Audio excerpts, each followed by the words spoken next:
Hi everyone, so this week we're going to be doing something really fun. We're going to be printmaking, and we're going to be using a technique called monoprinting. Mono just means one singular print.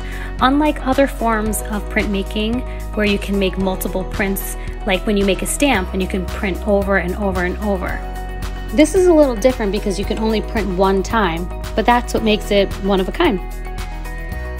So to start, you're going to need either tinfoil or a plastic bag, some washable markers.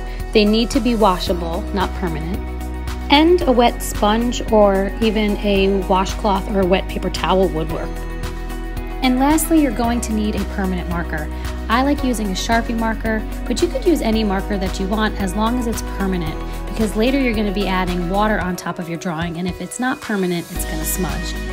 You can even use a black crayon or any crayon, because crayon won't smudge either. So to begin, you need to start with the drawing.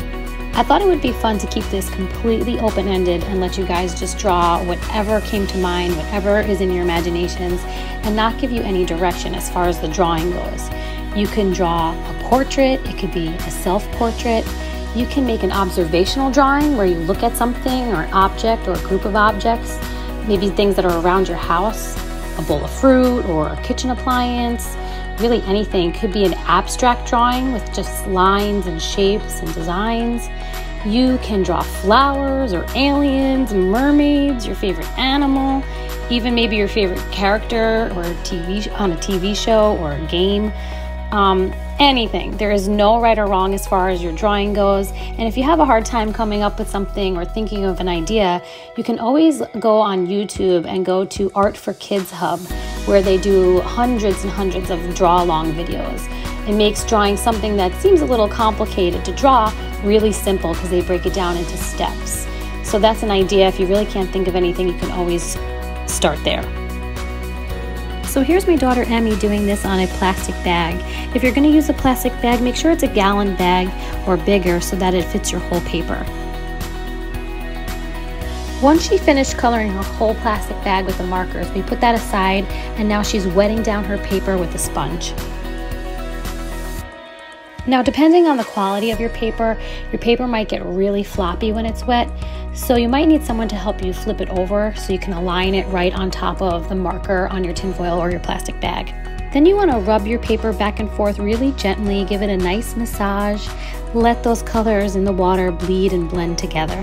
And then you're going to pull it off and see what you got.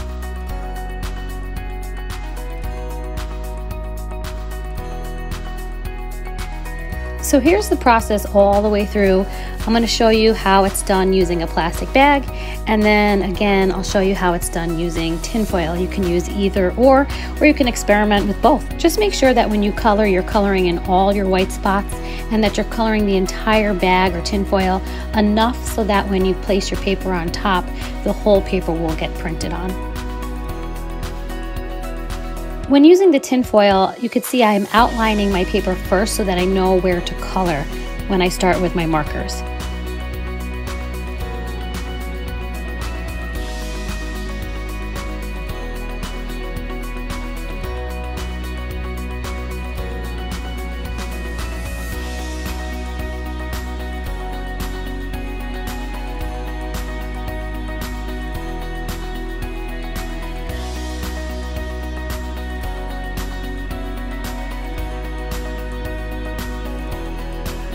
I hope you guys enjoy the printmaking process, and I can't wait to see what you come up with. Have fun!